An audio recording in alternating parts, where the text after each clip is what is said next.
Intercom is the thing that connects people with software, and it follows the real-world metaphor of an intercom. This idea that you can press a buzzer and talk to people, and they can reply back if they want to. And we ran with this, as you all probably know, from like January 2012 was our first public launch until, well, we're here now. We'll be here next year. And obviously the messenger got prettier. Like, that's a hard thing to market. We got to a place where we're progressively more and more attractive. And the best thing you get, the one thing the internet will always reward you with, if you're successful, is copycats. So the messaging space, in case you all don't notice, has gotten kind of busy over the last while. And that led me to a realization, which is what has me in this room. The realization was that like all of these people, like CSS in and of itself is not actually that hard. I'm sorry to say it. I know a lot of you charge hundreds of thousands of dollars a year for writing it, but you can't just right-click and view source. And that leaves us with a problem, because no matter how beautiful this messenger is, you can always just look at what CSS we use to create it and copy it.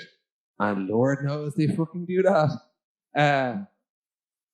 It's also the case that the features in B2B SaaS software are not that hard.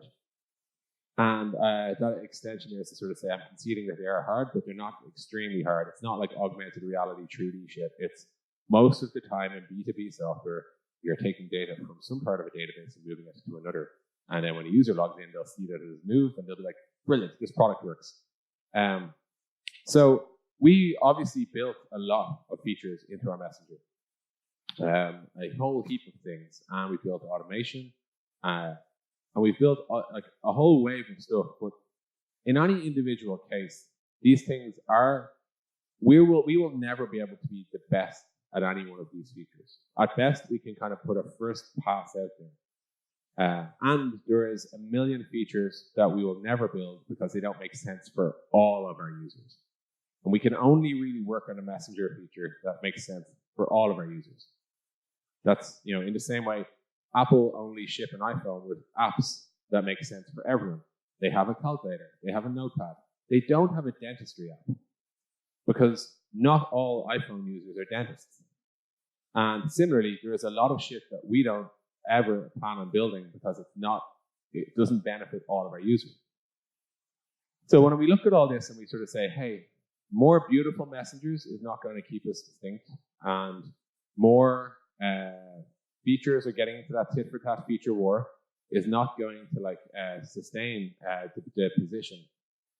We end up realizing that there are one core area where our interests, our customers' interests, and the developers' interests are aligned, which is, can we find the areas where for Intercom, it genuinely is not an area we can justify being as good at as any single company who focuses on it, and an area where there's a substantial pocket of demand, and that demand is not uniform across everyone. And if that is the case, we need to make it possible that people can satisfy their customers through third parties. And that can be either people build their own private apps on our messenger, or more generally, sort of market dominant players in other areas that we're not going to ever be dominant in because we're not that type of tool, can build on us. So that could be anything from like surveys to video calls to you name it, right? Calendar booking, etc. There's so much stuff that we're not going to be ever able to compete because it's not our area of expertise. What we need to be is like the sort of the iPhone to the apps, if you know what I mean. We need to enable everyone else to reach this market, but we actually know ourselves we can't satisfy this market. So when we look at the conversations that happen between businesses and customers, there are millions, hundreds of millions on our platform.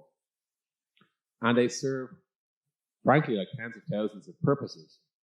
And within the platform, on the sort of inbox side of things, those conversations trigger outcomes in hundreds of other tools. Everything from like bug tracking to like lead scoring to you name it, surveys, etc. Like they trigger like sort of repercussions all across a tech stack that, again, we're not going to recreate.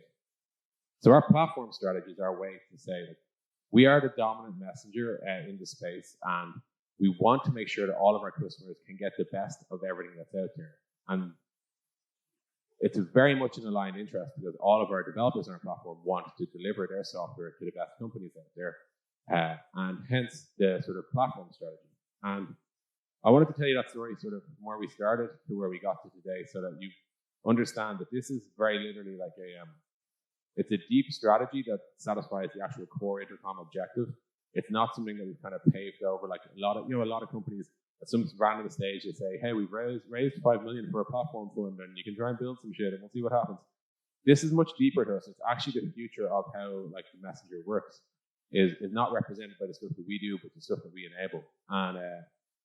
And that's the sort of journey we're on, and we're excited to have so many great companies here and elsewhere joining us on it. So at this point, I'll hand back over to Jeff, who will walk you through exactly what's going on. Thank you very much.